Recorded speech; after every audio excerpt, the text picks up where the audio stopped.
Good day, wonderful students. We're so happy to see you again, to speak with you once again.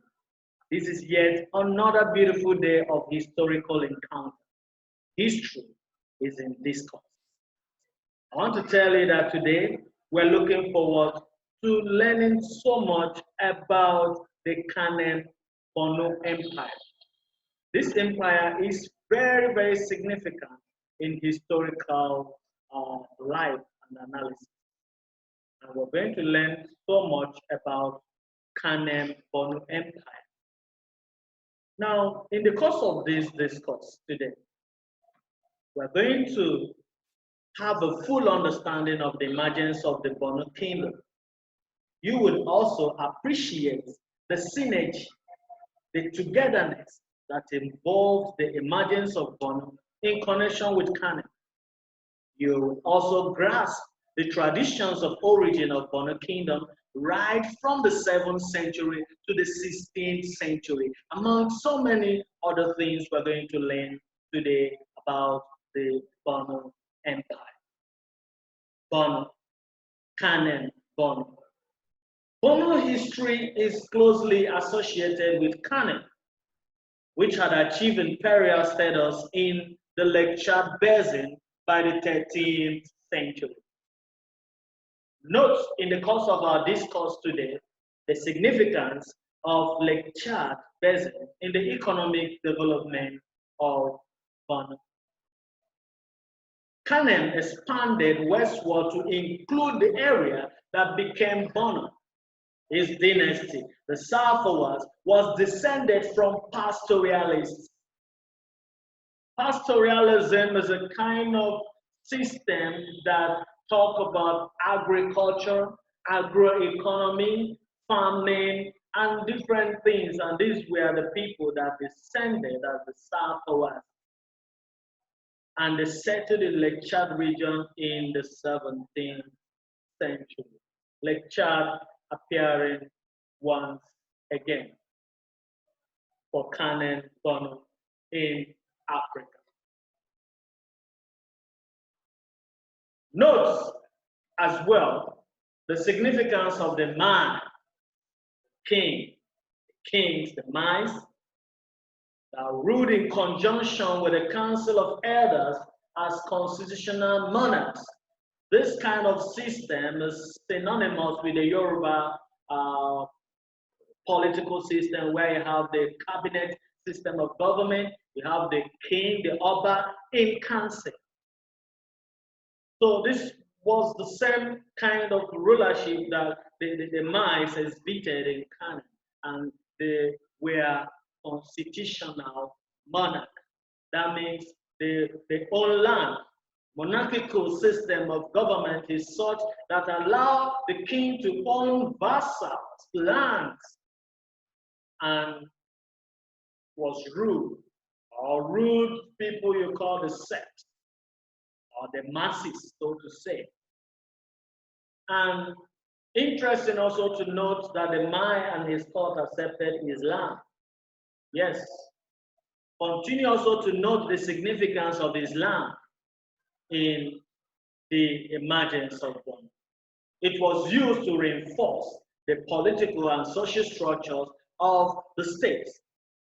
Although many established customs were maintained, but it is worthy to note that in Borno, women continue to exercise political influence.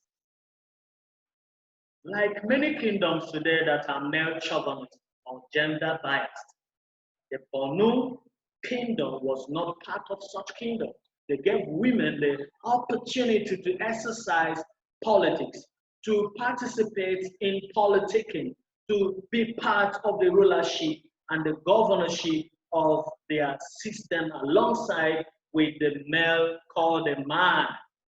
You see, like we said, cabinet system of government. Here you see the man surrounded by the council of elders. Is a kind of system that allows for veneration, that allows for worship. So my place is sacrosanct in the political history of Borno King.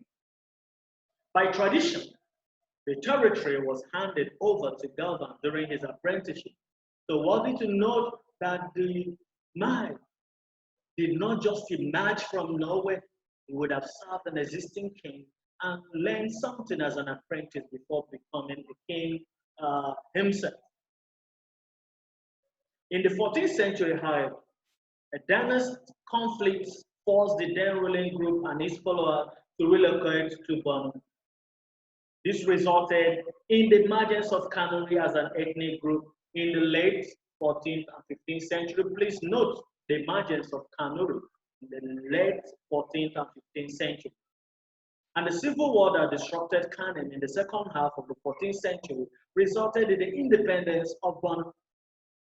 Yes, note what resulted in the independence of Borno.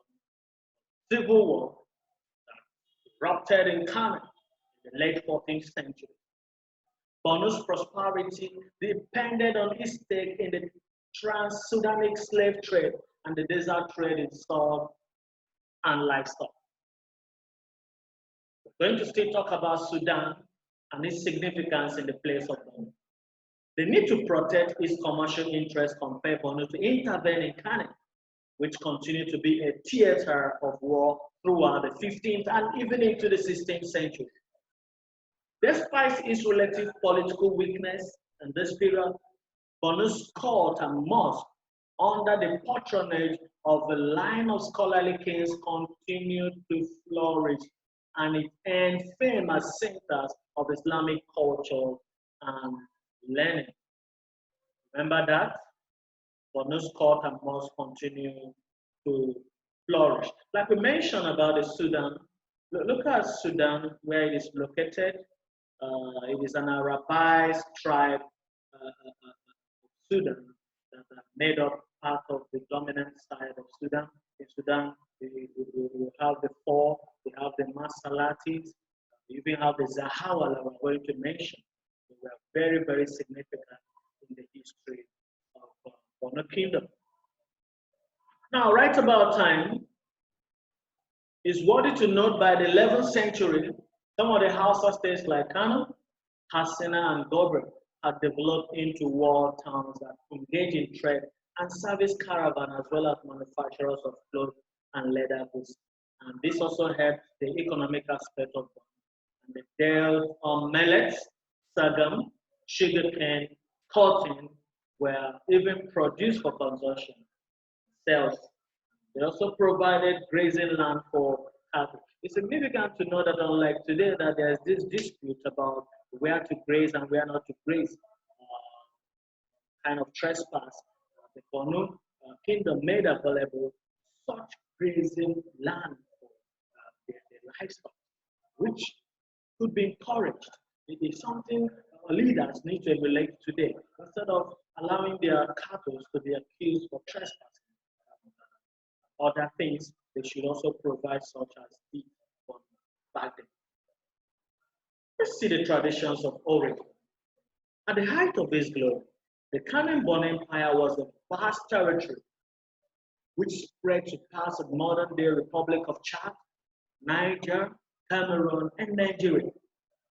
It's interesting to know that it covered some 480,000 square kilometers. And this can be translated to 300,000 square miles.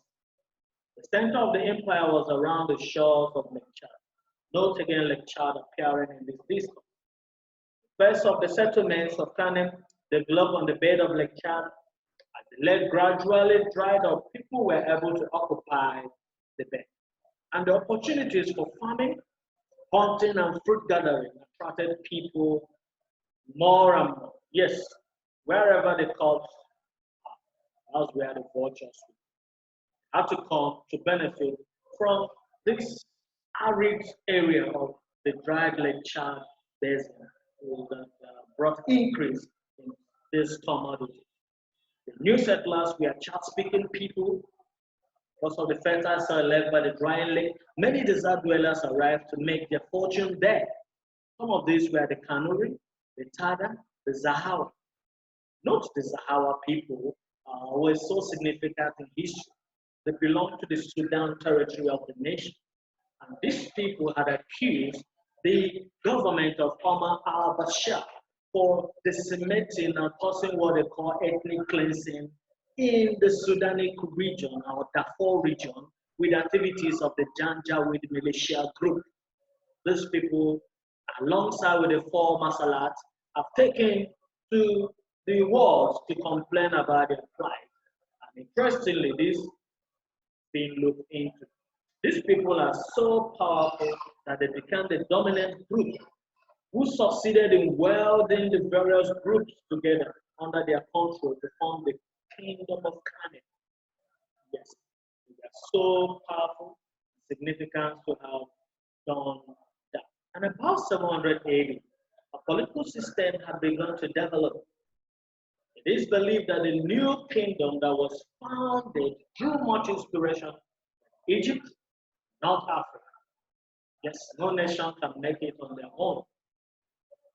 Even warring nations will need assistance of others, like what happened during the Civil War in Nigeria, 1967 to 1970, period of 3 years.